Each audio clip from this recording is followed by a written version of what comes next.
En el libro de Hebreos, capítulo 12, versículo del 5 al 11, vamos a tener un mensaje especial que titulé Disciplinas por la carnalidad. Ándale. Disciplinas por andar de carnal o por la carnalidad, que es una palabra que se usa en 1 Corintios 3, cuando Pablo les llama a los corintios, les hablé como a carnales y no, ¿verdad?, como a personas adultas en Cristo. Vamos a ver en este pasaje, versículos del 5 al 11, y habéis olvidado la exhortación que como a hijos se os dirige diciendo, hijo mío, no menosprecies la disciplina del Señor, ni desmayes cuando eres reprendido por Él, porque el Señor al que ama disciplina y azota a todo el que recibe por hijo. Si soportas la disciplina, Dios te trata como a hijos, porque ¿qué hijo es aquel a quien el Padre no disciplina? Pero si se os deja sin disciplina, de la cual todos han sido participantes, entonces sois bastardos y no hijos. Por otra parte, tuvimos a nuestros padres terrenales que nos disciplinaban y los venerábamos. ¿Por qué no obedeceremos mucho mejor al Padre de los Espíritus y viviremos? Y aquellos, ciertamente por pocos días, nos disciplinaban como a ellos les parecía, pero para lo que nos es provechoso, para que participemos de su santidad. Es verdad que ninguna disciplina al presente parece ser causa de gozo, sino de tristeza, pero después da fruto apacible de justicia a los que en ella han sido ejercitados. Este es uno de los pasajes más ilustrativos de la Biblia, de la forma como Dios trata a todos nosotros, a todos los que nos llamamos cristianos por su gracia y su misericordia. Desgraciadamente, muchos cristianos creen equivocadamente que puedes seguir viviendo una vida cristiana de negligencia espiritual, sin preocuparte por discipularte, ni estudiar seriamente la Biblia, ni tener diario devocionales, ni tampoco una vida consistente de oración. Sin embargo, muchas de estas personas que tratan de vivir esta vida, estos cristianos, ignoran, como por eso comienza diciendo que ya se les olvidó, la exhortación que vas a ser disciplinado si no vives de acuerdo a la forma como Dios ha diseñado para que vivas. Pero vamos a ver en este estudio en qué consiste esta disciplina. ¿Cuáles son las bendiciones tan grandes, tan enormes, que los cristianos se están perdiendo por vivir esa clase de vida? Y podemos preguntarnos también, ¿estos cristianos tendrán consecuencias después de la muerte? Porque tendrán consecuencias en esta vida y hay consecuencias después de la muerte también. O sea, que todos vamos a llegar al cielo y todos vamos a ser recompensados de la misma manera. ¿Qué cosa es lo que Dios usa como disciplina a los cristianos que le han querido abandonar? A los cristianos que le han dicho, Señor, en 3 meses nos vemos. Déjame irme de vacaciones y reventarme en las vacaciones, etcétera, etcétera. Y después de la Navidad te vuelvo a ver, en enero tengo una cita contigo en la iglesia, Señor. El primer domingo comenzamos otra vez la vida cristiana. ¿Cuánto tiempo cree un cristiano o cristiana, desde luego, que puedes vivir sin que Dios haga algo para regresar otra vez a tener la comunión con Él? Vamos a ver todas estas respuestas en la Biblia y vamos a comenzar con la apostasía. La palabra apostasía, apistemia en el griego, significa salirse del camino, apartarse del camino o vulgarmente brincarse las trancas.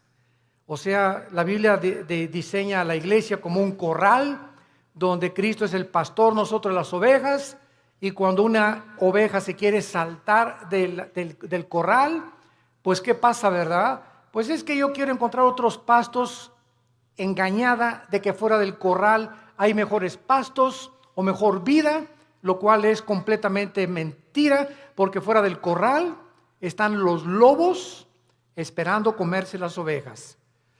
Dice el cuento que había una ovejita que le llamaban la rebelde de Tlanepantla. Y esta ovejita se brincó una vez el corral y fue el pastor por ella y se la trajo cargando. Y se brincó 2 veces el corral y el pastor fue por ella. Y la tercera vez que esta ovejita de Tlanepantla se brincó el corral, entonces el pastor fue y le rompió una pata a propósito.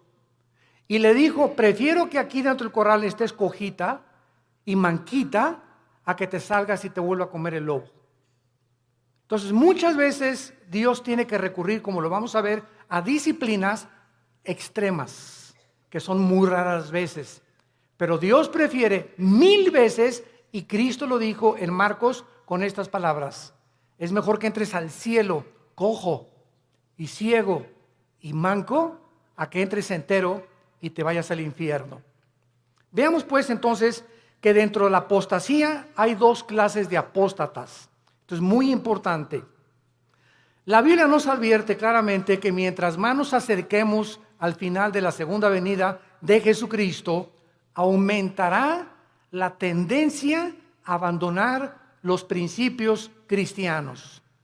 La presión del mundo sobre la iglesia, sobre tu vida y sobre mi vida, ejercerá dentro de ti por no estar lo suficientemente blindados, por no tener las suficientes convicciones firmes en nuestro corazón de lo que creemos, que vamos a ser seducidos por el mundo. En Mateo 24:12 Cristo dijo: por haberse multiplicado la maldad, como en el siglo XXI hemos llegado al último grado de maldad. ¿Saben ustedes cuál es el último grado de maldad? Llamarle a lo bueno malo y a lo malo bueno. Y cuando llegamos al punto donde reconocemos y legislamos las naciones, o más bien legislan las naciones los matrimonios entre los hombres y entre las mujeres, es el síntoma más grande que existe de descomposición social. ¿Por qué? Porque la familia es el fundamento de la sociedad. Es el núcleo y la fuerza de un país. Y cuando ya 2 hombres creen que pueden tener y hasta llegar al grado de adoptar hijos, porque ellos no pueden tenerlos desde luego, pero eso sí reconocen que las mujeres paren hijos, ¿verdad? Y no podemos nosotros, pero vamos a buscar quien no lo tenga por nosotros y lo vamos a adoptar. Entonces cuando llegamos a ese punto donde ya se está destruyendo psicológica, mental, emocional, sentimentalmente las vidas de los niños, que son los que dijo Cristo: el que haga tropezar a un niño, más le vale que se amarre una piedra aquí en el cuello de molino y se eche al río y se ahogue con la piedra, porque dejad que los niños se acerquen a mí, porque de ellos es el reino de los cielos. Y cuando comenzamos a tener a los niños y meterlos a nuestra mugre y a nuestra manera de maldad en la que vivimos, arrastrándolos a ellos a que tengan solamente 2 papás o 2 mamás, sin papá y sin mamá, es cuando nosotros nos damos cuenta que se está ya desarrollando una sociedad que ha llegado al punto de desatar y acarrear los juicios de Dios. Entonces la Biblia nos muestra claramente que esta maldad iba a aumentar. En 2 Timoteo capítulo 3 dice: vendrán tiempos peligrosos. Y esta palabra peligrosos, alepos, en el griego significa feroces. Y solamente en todo el Nuevo Testamento se usa esta palabra alepos, que se tradujo en 2 Timoteo peligrosos, y en los evangelios se usa con los endemoniados. Cuando la Biblia describe al endemoniado gadareno, dice que era de aspecto feroz, o sea, alepos. Y vemos cuando dice Pablo en 2 Timoteo 3, del 1 al 5, vendrán tiempos de que los demonios van a aumentar su ataque contra los seres humanos, y habrá hombres amadores de sí mismos, intemperantes, orgullosos, sin afecto natural, con odio a los padres, sin respeto a la autoridad, etcétera, etcétera. Entonces la Biblia nos pinta un panorama que estamos ya entrando a ese lugar, a esa plataforma, a esta dimensión en la que el mundo va a ejercer más y más presión contra nosotros y muchos se van a apartar. Y esta palabra apostasía, como vimos, es salirse del camino, apartarse de la verdad o seguir otro curso revelado. Por ejemplo, en Hechos 5:37, hablando de un líder de una secta, dice que se los llevó en pos de sí. Esta es la palabra que se usa para apostasía, cuando algo o alguien te saca, un amigo, una amiga, la pornografía, la homosexualidad, las adicciones, las drogas, el alcohol, cuando cualquier cosa en el mundo te jala y te aparta del camino de la verdad, del camino de la santidad, del camino de la justicia, se llama apostasía. Has apostatado. Ahora bien, hay dos clases de apóstatas. Esto es muy importante. Hay cristianos que son apóstatas por un tiempo y hay apóstatas que nunca fueron cristianos, pero que entraron a la iglesia por un tiempo y después se apartaron.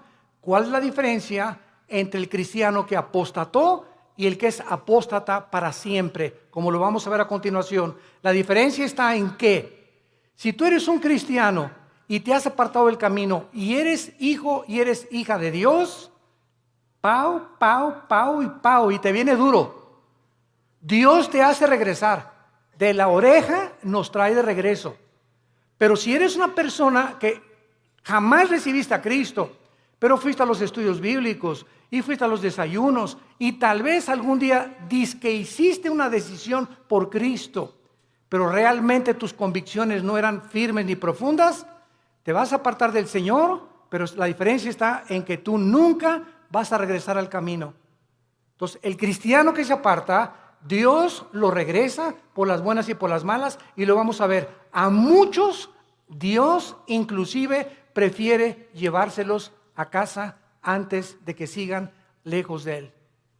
Entonces vamos a ver que hay cristianos que se mueren antes de que Dios termine su programa con sus vidas. Hay cristianos que se mueren antes de que acaben la misión que Dios les dio, porque solo Dios sabe que has llegado al colmo y no te vas a arrepentir, pero como eres hijo y la salvación no se puede perder, te lleva a casa antes de tiempo. Veamos en primer lugar algunos ejemplos de los apóstatas que nunca fueron salvos. Juan capítulo 13, el clásico ejemplo de Judas. Es increíble que yo he escuchado varias veces a muchas personas predicar o enseñar que Judas perdió la salvación por el amor de Dios. O sea, que fue salvo, pero que perdió la salvación. Vamos a ver qué dice la Biblia. En Juan capítulo 13, versículo 10 y 11. Ya Cristo está a punto de entrar a la cruz y al huerto de Getsemaní. Y les dice, el que está lavado no necesita sino lavarse los pies, pues está todo limpio. Eso le estaba hablando a todos los apóstoles que eran salvos, que eran cristianos, como todos nosotros. El momento que recibes a Cristo, ¿quién nos lava? Dice la Biblia en Efesios 5 que es la palabra de Dios la que nos lava y la sangre de Cristo, ¿verdad? Y ahora, ya siendo cristianos, Dios nos da la responsabilidad de nosotros seguirnos lavando. O sea, si cometemos un pecado, la sangre de Cristo, que es tan fresca como cuando nos salvó Dios, nos limpia de todo pecado. Entonces, un cristiano tiene que estar continuamente metiéndose a la regadera, porque diario se nos pega la contaminación del mundo, lo que oyes en tu oficina, con tus amigos, en la escuela, en la universidad, chistes groseros, un programa grosero, desnudos en la televisión, desnudos en el cine. Todo eso entra a nuestra alma y nos ensucia, nos contamina. Y esta suciedad la tenemos que estar sacando para mantener no la salvación, la comunión con Dios. Ustedes están lavados, pero no necesitan sino lavarse, ¿verdad?, los pies. Y vosotros limpios estáis, aunque no todos. O sea, había alguien ahí dentro del grupo de Cristo que no había sido nunca lavado. Ustedes sí están lavados y ahora necesitan sola, pero hay alguien entre ustedes que no está lavado, porque sabía a quién le iba a entregar. Por eso dijo, no están limpios todos. Judas nunca fue limpiado de sus pecados, jamás. Versículo 18, no hablo de todos vosotros, yo sé a quienes he elegido, mas para que se cumpla la escritura, el que come pan conmigo levantó contra mí su calcañar. Capítulo 17 de San Juan. Nos brincamos al capítulo 17 y aquí ya Cristo lo aclara, tan transparente como la luz y el sol. Dice Juan 17, versículo 12. Cuando estaba yo con ellos, o sea, Cristo está orando al Padre, está dirigiéndole estas palabras al Padre. Cuando estaba yo con ellos en el mundo, yo los guardaba en mi nombre. A los que me diste, yo los guardé. Y ninguno de ellos se perdió, sino el hijo de perdición, para que la escritura se cumpliese. O sea, nunca Judas estuvo bajo el cuidado de Cristo. Nunca, jamás. Los guardó de Satanás y los guardó del mal. Cuando vino Satanás a atacar a Pedro, ¿se acuerdan? Que le dijo Cristo, oye, Satanás ha pedido tu alma para zarandearte. Y Pedro, muy macho, no, yo no me voy hasta la muerte contigo. Espérame, Pedro, el gallo va a cantar 3 veces y tú me vas a negar. Entonces, Pedro y Judas, los dos, traicionaron a Cristo. Los dos le volvieron la cara a Cristo, porque Pedro negó a Cristo 3 veces. ¿Y cuál fue la diferencia? Que cuando Pedro le negó, vean esto, cuando Pedro negó a Cristo, en ese momento Cristo se encontraba como a 10 metros de Pedro. Y cuando Cristo volteó a ver a Pedro, Cristo lo volteó a ver con los ojos moros. Ya había sido golpeado Cristo. Imagínense ustedes a Pedro, en el momento que cante el gallo, volver a Cristo, y Cristo con sus ojos moros, adolorido por los golpes que los soldados ya le habían dado, lo ve a Pedro diciéndole, ya ves, pero sabes una cosa, te sigo amando. ¿Y cuál fue la diferencia con Judas? Judas entregó a Cristo por 30 monedas de plata y sin embargo, cuando tuvo las monedas de plata, nunca creyó que Jesús era el Mesías, porque si hubiera creído, se hubiera arrepentido y le hubiera pedido perdón. ¿Qué hizo Judas? Agarró las 30 monedas de plata y las tiró. Y fue y se quitó la vida. Se suicidó. Se colgó de un árbol.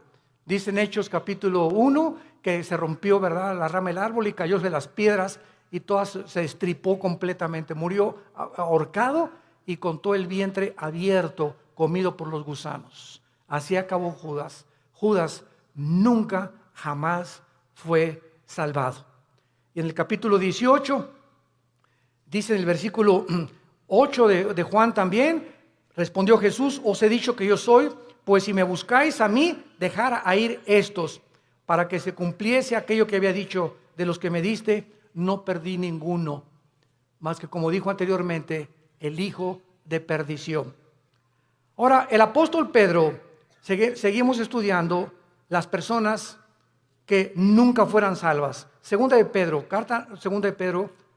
capítulo 2. Aquí el apóstol Pedro claramente habla en el capítulo 2 y describe las características de todos los falsos profetas.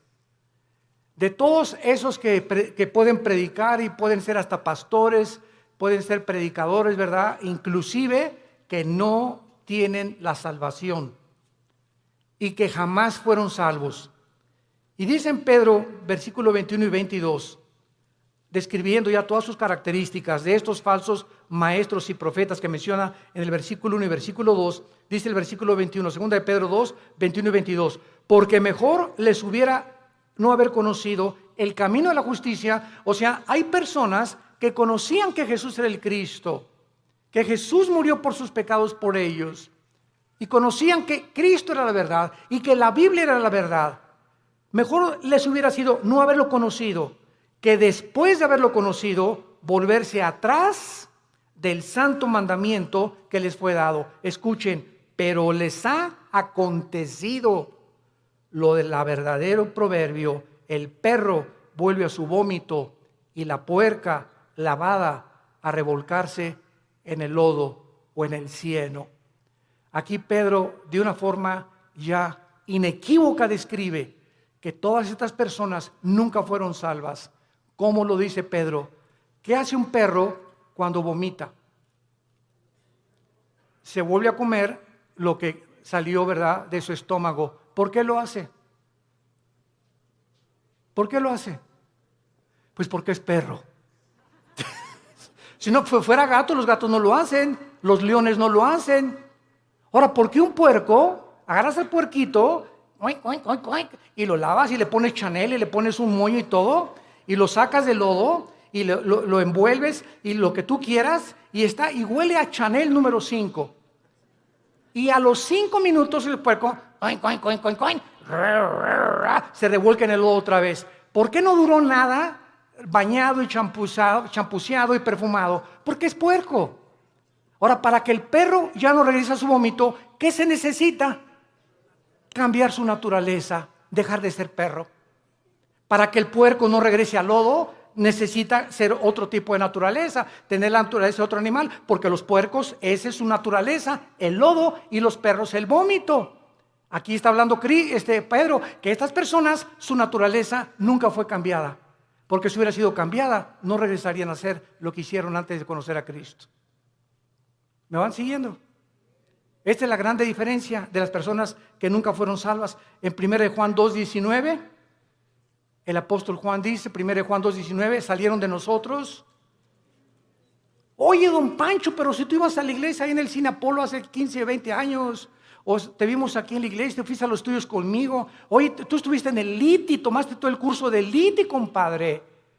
Y ahora te estás divorciado, estás con otra señora, te has cometido adulterio, etcétera, etcétera. Y te contesta tu compadre, sí, ¿y qué? Chale. Ya en ese momento te das cuenta, ¿verdad?, que ya hay algo raro. A una persona que fue cristiana, pues sí, ¿verdad?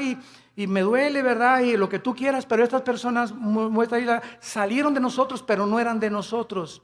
Porque si hubieran sido de nosotros, dice 1 Juan 2:19, hubieran permanecido con nosotros. Salieron para que se manifestara que no todos los que vienen a la iglesia son y pertenecen al cuerpo de Cristo. Todas las iglesias, esta y todas las en el mundo cristianas, todas las iglesias, sin excepción, son una mezcla del trigo y la cizaña. Así que el que está a tu lado a la derecha, aunque tengas cara de Santa Rita de Casia, y el que está atrás de ti, que tiene cara en Clodomiro, no son todos lo que aparecen ser. Entonces no te decepciones y no te desilusiones. Ay, ¿qué es en esa iglesia? Nadie me amaba. ¿Y te acuerdas de esa persona? Y así son los cristianos. Espérame tantito, así no son todos los cristianos. Si un avión se cae con un piloto porque iba borracho, no significa que todos los pilotos de American Airlines son borrachos. Si un carro de carrera choca, no significa que todos son tan tontos como el que chocó. Entonces no puedes generalizar. Entonces tenemos que entender eso. La iglesia es una mezcla y no todos son lo que son. Hay un remanente en todas las iglesias de verdaderos hijos e hijas de Dios. Y solo el tiempo dirá verdaderamente quiénes son los que permanecieron hasta el final. Muy bien, veamos ahora los que son salvos. Proverbios capítulo 3, los apóstatas que son salvos, pero que regresan porque son hijos de Dios, y Dios, hay su promesa, al que ama, disciplina. Y si no hay disciplina es porque nunca fuiste hijo de Dios. Por eso sigues haciendo lo que te da la gana. Porque si fueras hijo de Dios o hijas de Dios, ¿desde cuándo Dios que ya te hubiera surtido? Y bien surtido.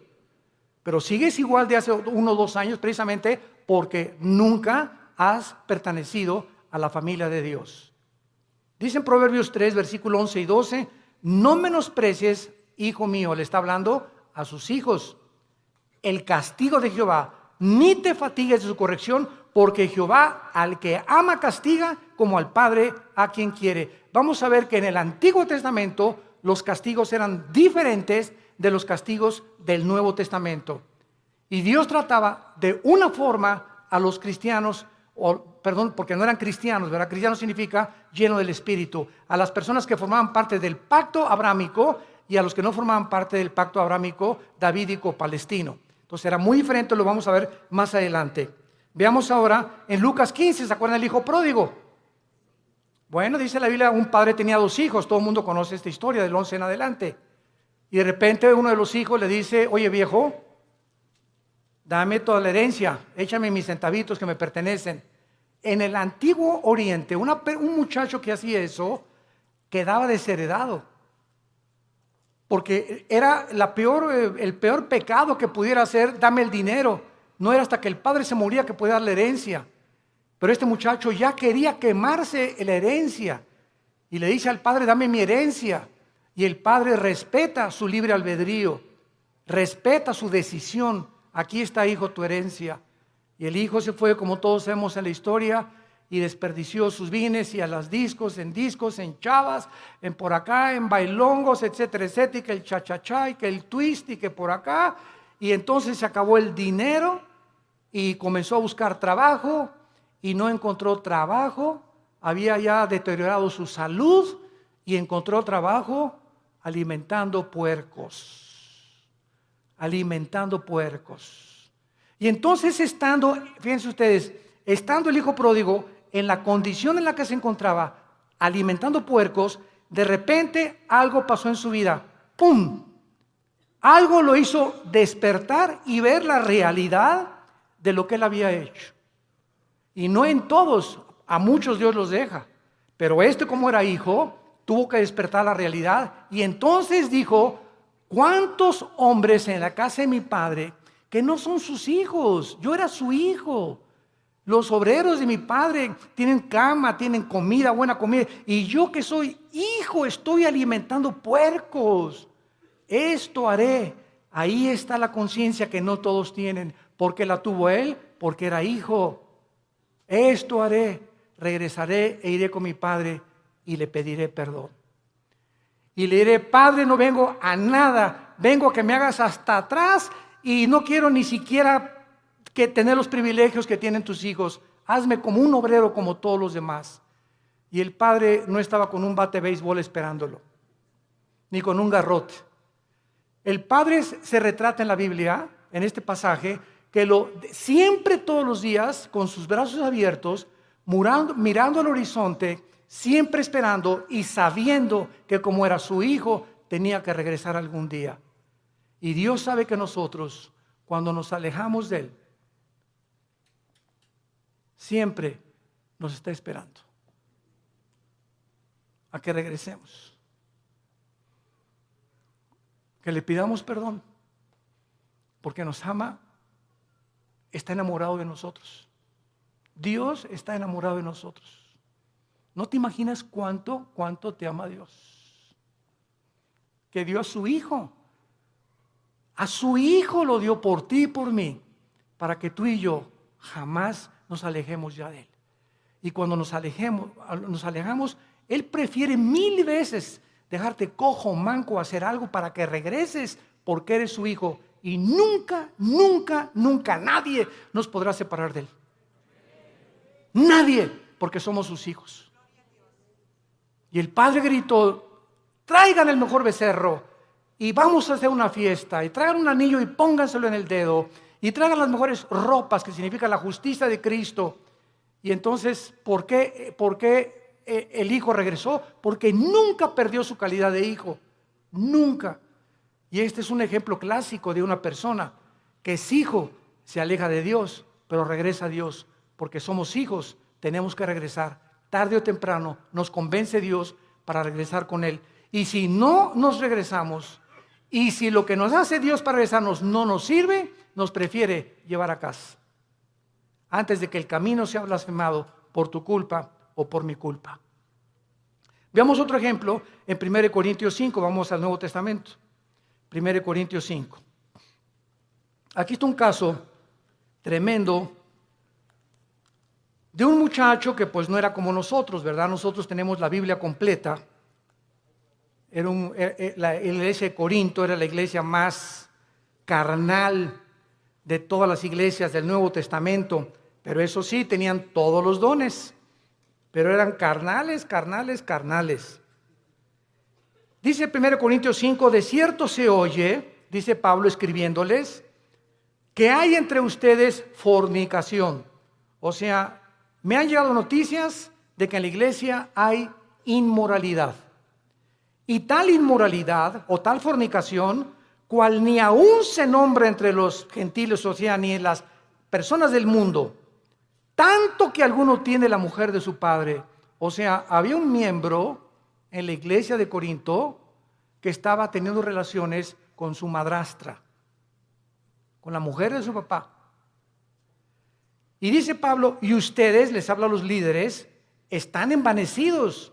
¿No debieran más bien haberse lamentado para que fuera quitado de en medio de vosotros el que cometió tal acción?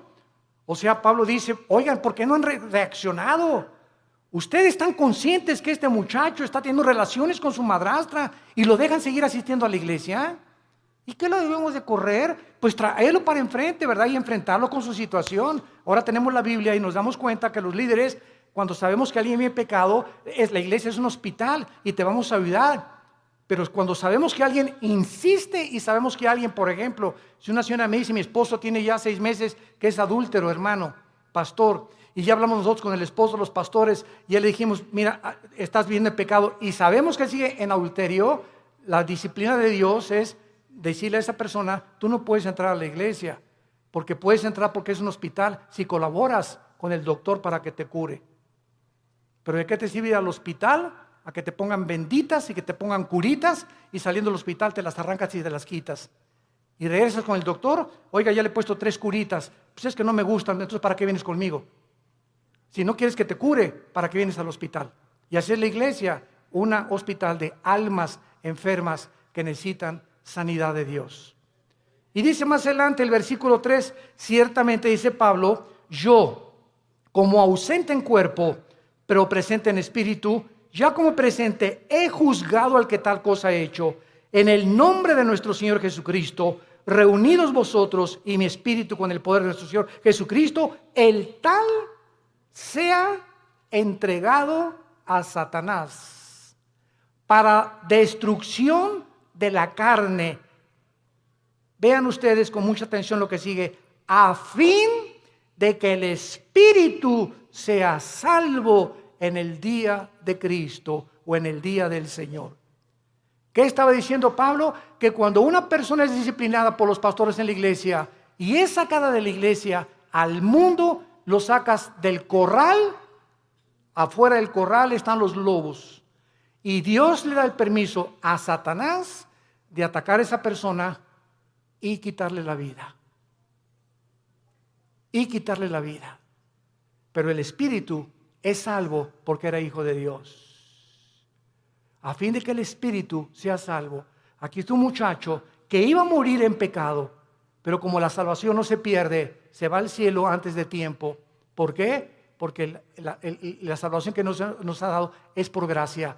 Para que nosotros seamos salvos y entendamos esto, no puede haber ninguna obra buena antes de la salvación, ni ninguna obra buena después de la salvación, para que nosotros seamos mantenidos siendo salvos. Cuando alguien me dice que la salvación se puede perder, les digo, bueno, es que tú no has entendido el pacto de Dios. Antes de Cristo, ¿cómo fuiste salvado? ¿Qué hiciste para ser salvo? Nada, no hizo nada, y Dios te salvó. Bueno, ya eres salvo. Y ahora me dices que ahora me tengo que hacer buenas obras para mantener mi salvación. No, de ninguna manera. Si hay alguna sola obra que tú hagas para decir que esas obras están manteniendo en el camino de la salvación, entonces ya estás atrayendo mérito sobre tu vida y le robas la gloria a Dios. Las buenas obras que hacemos después de que somos salvos no son para mantener la salvación, son como el fruto de nuestra santificación. Efesios 2:10, porque para buenas obras hemos sido llamados, las cuales preparó Dios de antemano para que anduviéramos en ellas. Entonces, las buenas obras que yo hago después de Jesucristo implican y dan testimonio que soy hijo de Dios, pero no hago buenas obras, ni me porto bien para decirme, Señor, ya pequé, ya perdí la salvación, ya perdí el nuevo nacimiento, mañana nazco de nuevo, ¿verdad?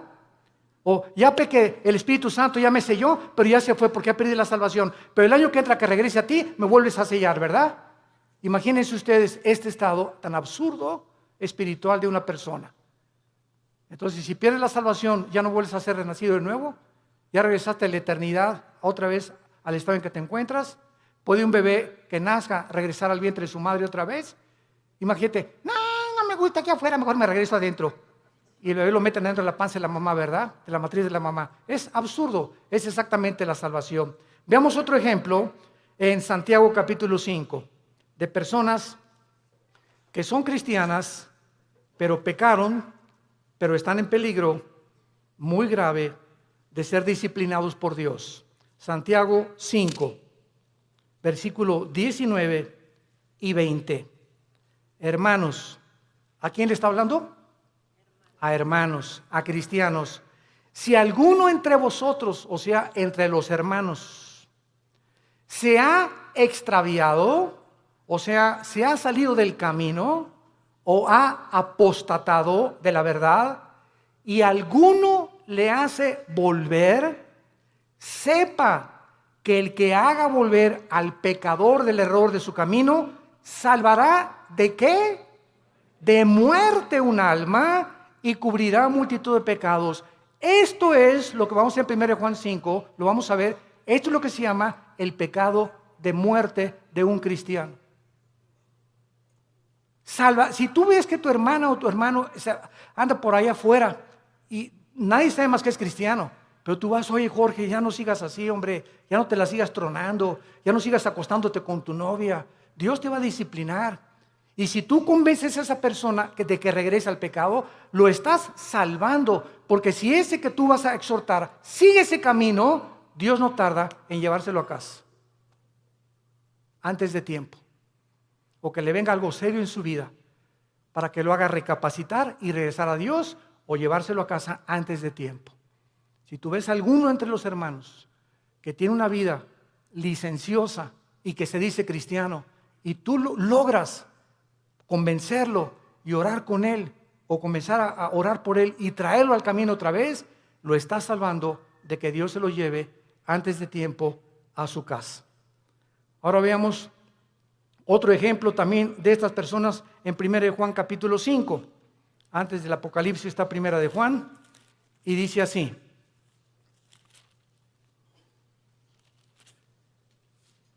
1 Juan capítulo 5, versículo 16.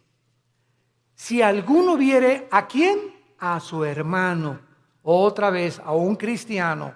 Si alguno viere a su hermano cometer pecado que no sea de muerte, pedirá a Dios y le dará vida. Esto es, para los que cometen pecado que no sea de muerte. Hay pecado de muerte por el cual yo pido que no se pida, o por el cual yo digo que no se pida. Vean ustedes la diferencia.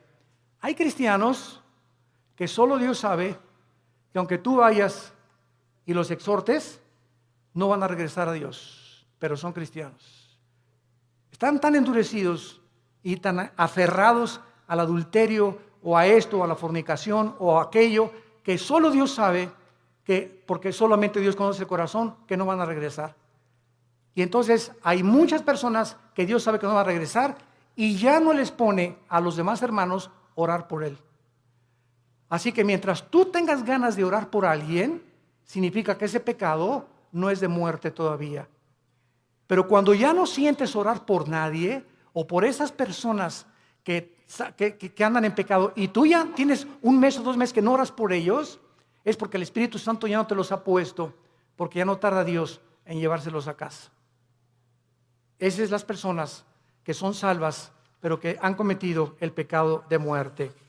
Ahora veamos algunas causas espirituales por las cuales los cristianos se apartan de Dios. He apartado 4 principales razones. La primera es la persecución. Juan capítulo 15, 18 al 19. Si el mundo los aborrece, sepan, nos está hablando los hijos de Dios, que el mundo me aborreció a mí. Si tú eres cristiano y regresas a tu casa y ya con el pastor, ay pastor, pues desde que me convertí, ya mis padres no me quieren y en la escuela se hacen burla de mí, bla, bla, bla, etcétera, etcétera. Pues, ¿qué creías entonces? Dios nos llamó no solamente a creer en Él, sino a padecer por Él también. Ahora, ¿no quieres que te persigan? ¿No quieres ser diferente a los demás? ¿No quieres que nadie te calumnie, ni que nadie haga chismes contra tu vida? No hay ningún problema. Únete al grupo de ellos y no seas diferente. Pero si eres diferente, te van a perseguir y te van a calumniar y nos van a inventar cosas contra nosotros, porque el mundo odia a Cristo y nos odia a nosotros, que somos sus representantes. Y esta persecución hace la que mucha gente, no, pues yo prefiero mejor, no.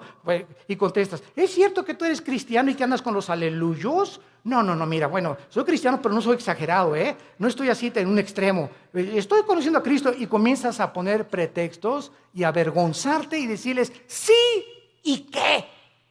¿Te gustó?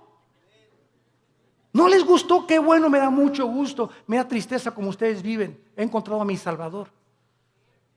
¿Por qué nos habíamos de avergonzar de aquel que en la cruz dio su vida desnudo por nosotros? Él no se avergonzó por nosotros. ¿Y tú te avergüenzas de Él porque tu familia te persigue? ¿Porque eres diferente a tu familia? Entonces, esta persecución hace que muchos se alejen del Señor. Número 2, la negligencia de la palabra de Dios. Hebreos capítulo 2.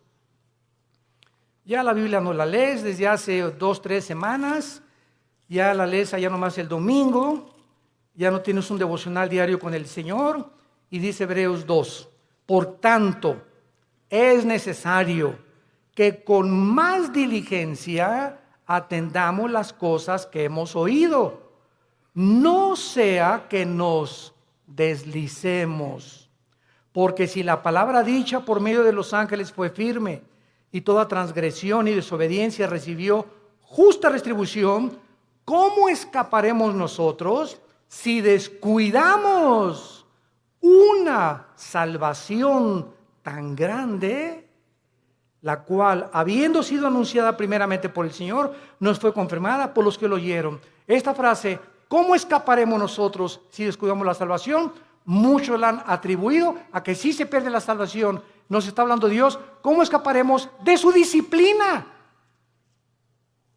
Lee también Hebreos 12. Al que ama Dios disciplina, y si no hay disciplina no eres hijo, eres bastardo.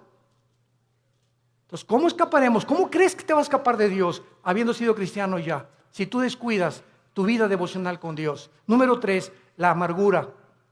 Hebreos 12:15.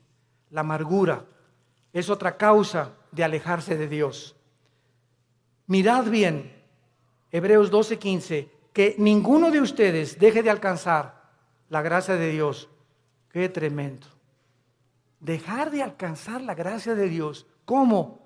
Que brotando alguna raíz de amargura te estorbe y por ella contamines a muchos. Esto está tremendo, Hermano en Cristo, hermana en Cristo, tú y yo no podemos darnos el lujo de odiar a nadie. Hayan hecho lo que nos hayan hecho. No podemos darnos el lujo de tener rencor contra nadie. Hayan hecho lo que te hayan hecho. Que te violaron, que te robaron, que te golpearon, que tus papás, lo que hayas atravesado en la vida, perdónalo. Perdónalo. Perdónalo. Que no puedo perdonarle, cae de rodillas, Señor, díselo, no puedo perdonar. Gracias, hija, porque eres honesta. Padre, si tú no me das el poder de perdonar a Pancho o a Lucrecia o a Carlita, etcétera, etcétera, o al perro que me mordió, no tengo la capacidad de perdonar. Pero si tú eres cristiano y estás en tu corazón en este momento que me escuchas, tienes algo contra alguien que te ha lastimado en el pasado, ten mucho cuidado, porque el rencor se vuelve en amargura. Y cuando un cristiano está amargado, cierra el cielo cierra el cielo. ¿Qué es la gracia? No es la gracia santificante, no es la gracia salvífica, está hablando de la gracia santificante. ¿Qué es la gracia? Diario el cristiano necesita poder de Dios, diario necesito el poder de Dios al venir a su palabra para que me dé el poder de vivir para Él. Porque separado de Él yo no puedo hacer nada. Entonces la amargura me bloquea la gracia de Dios y me quedo sin poder. Me quedo en mi propio poder, en mi propia carne, porque algo está bloqueando que Dios me ayude y me saque del pozo de la desesperación, de la red en que he caído, de la trampa que te pusieron. ¿Qué cosa es? La amargura. Es el más grande veneno en la vida de un cristiano. Y número 4, el amor al dinero. Primera de Timoteo 6, versículo 10. Porque raíz de todos los males no es el dinero, es el amor al dinero. Gracias a Dios por las familias ricas y los millonarios, porque la obra de Dios tiene que sostenerse. Si no hay dinero, no hay misioneros. Si no hay dinero, no hay construcciones. Si no hay dinero, no hay televisión. Si no hay dinero, no hay viajes. El dinero no es malo. El malo es amar lo que tú tienes. Cuando tú amas más lo que tú tienes que la obra de Dios, te va a hacer que te alejes de Dios. Dijo Cristo en Marcos, hablando de la parábola del sembrador, pero muchos, el afán del mundo y de las riquezas, entran y ahogan la palabra y nunca das fruto. Estas son las razones por las cuales tú puedes alejarte de Dios. Ahora veamos rápidamente en 2 Samuel 7 las consecuencias que sufrieron en el Antiguo Testamento los que eran y pertenecían al pueblo de Dios, o sea, los que tenían garantizada ya la salvación, de forma diferente a la de nosotros, porque no tenían el bautismo del Espíritu Santo, pero la forma en que eran de Dios. 2 Samuel capítulo 7, veamos la disciplina de Salomón. La Biblia menciona 3 consecuencias principales del pecado en un cristiano. Número 1, la disciplina. 2, la muerte, que ya lo vimos. Y 3, la pérdida de recompensas en la otra vida. En otras palabras, si tú te mueres siendo cristiano en pecado, o en un pecado, porque pues ¿quién se va a morir sin pecado, verdad? El único sin pecado ha sido Jesucristo. Si yo me muero, estás ahí en el hospital y ya te da el síntoma, y una enfermera guapa y le haces, ¿qué tal, enfermerita? Ya le echaste ojitos, ¿verdad? Y ¡pum! Te mueres. Te llevaste ese pensamiento al otro laredo, ¿verdad? O sea, no moriste santito, sin haber roto un plato. O haz de cuenta que también estás en el hospital ahorita, o sales a la carretera y chocas ahí en la carretera, y la mañana te peleaste con tu esposa, te moriste en pecado. ¿No es cierto? ¿Y vas a perder la salvación? No lo vamos a perder. Pero en la otra vida perdemos las recompensas. Que no se imaginan qué grandes recompensas hay, porque no todos los cristianos en la otra vida vamos a gobernar con Cristo, solo los vencedores. Y lo vamos a ver más adelante para terminar. En 2 Samuel 7, 14 y 15, se le está dando las instrucciones a David y le dice, yo le seré el padre y él me será mi hijo. Si hiciere mal, o sea, si se aparta de mí, le castigaré con vara de hombres y con azotes de hijos de hombres, pero mi misericordia no se apartará de él, como la aparté de Saúl, al cual quité delante de ti.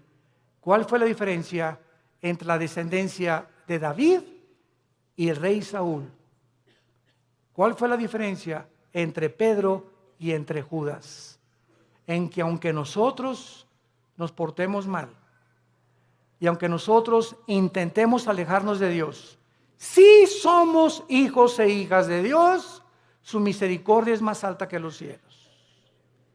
Y Dios va a hacer algo para que regreses y para que yo regrese a la comunión con Él.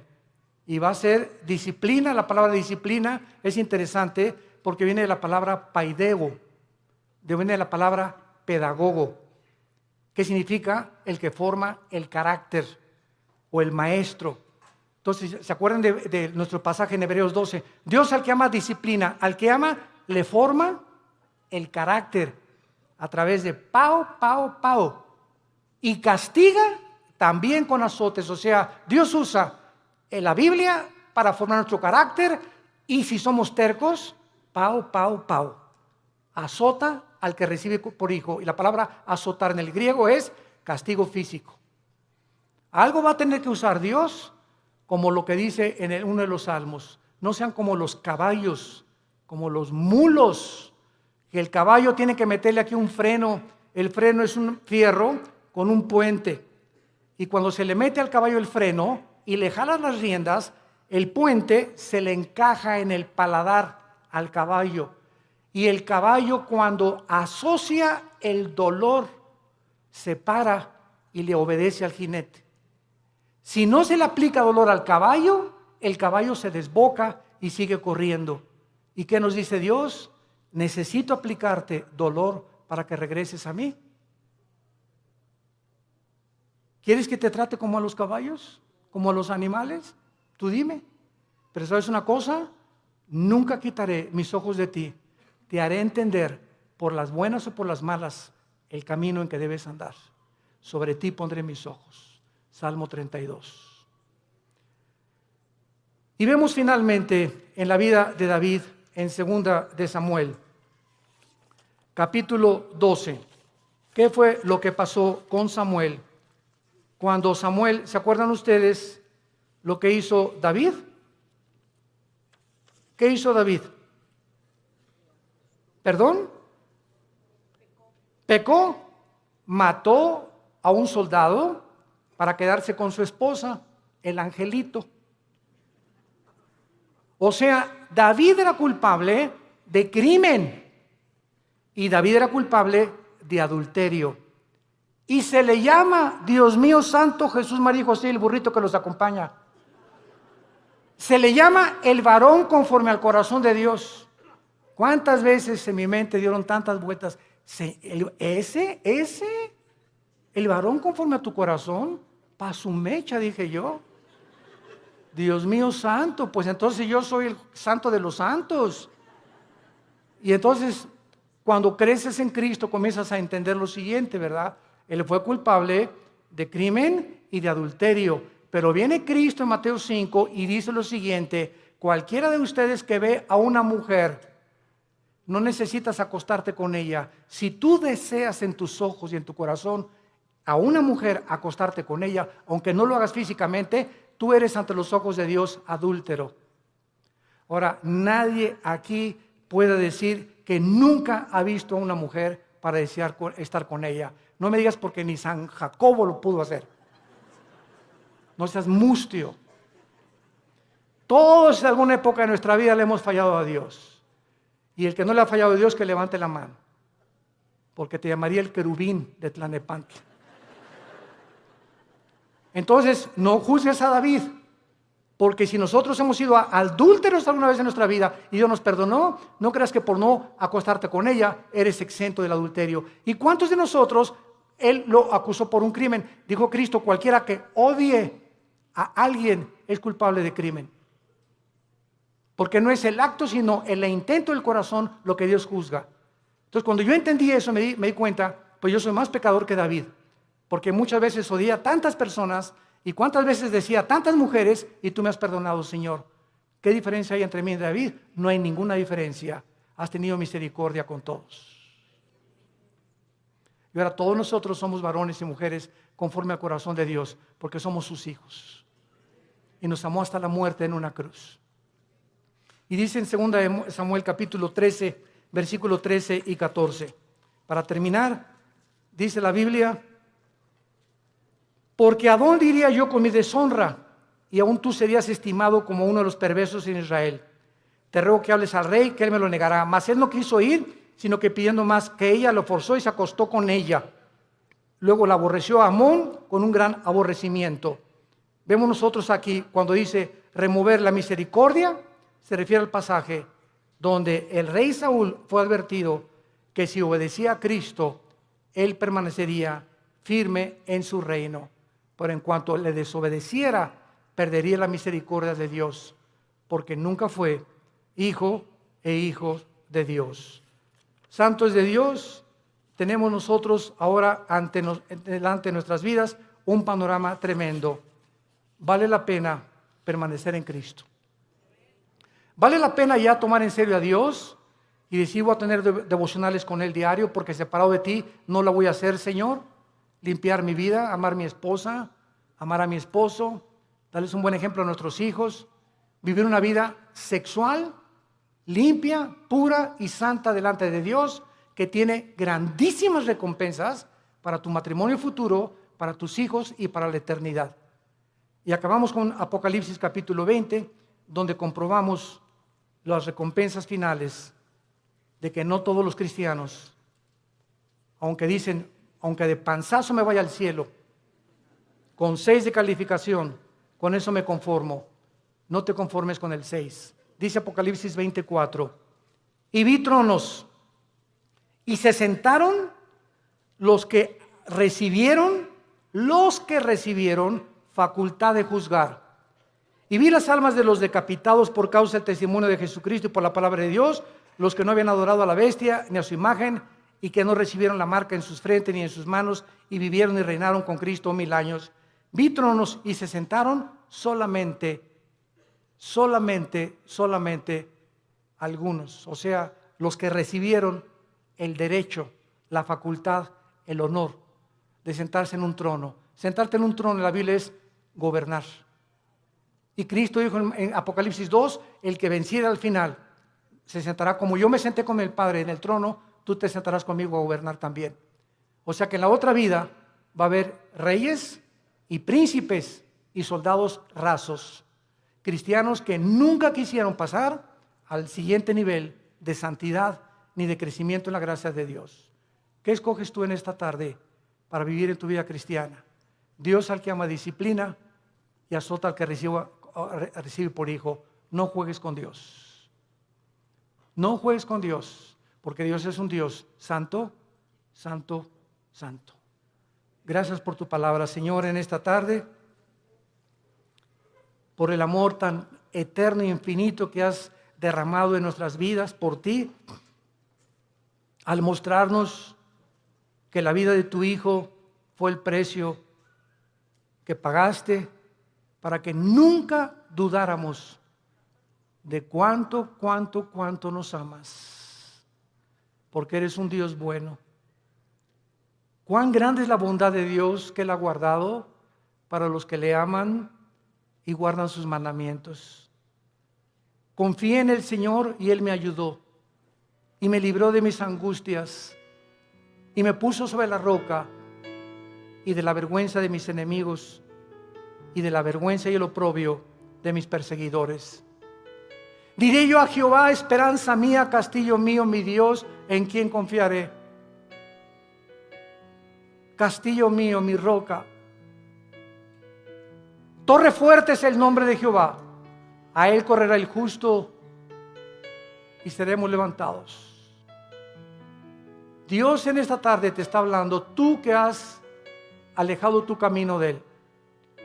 Ustedes que nos ven por la televisión y por los medios de las redes sociales, si tú has escuchado este mensaje y sabes que Dios te está diciendo, regresa mi hijo mío, regresa hija mía, te estoy esperando desde hace muchos meses o años.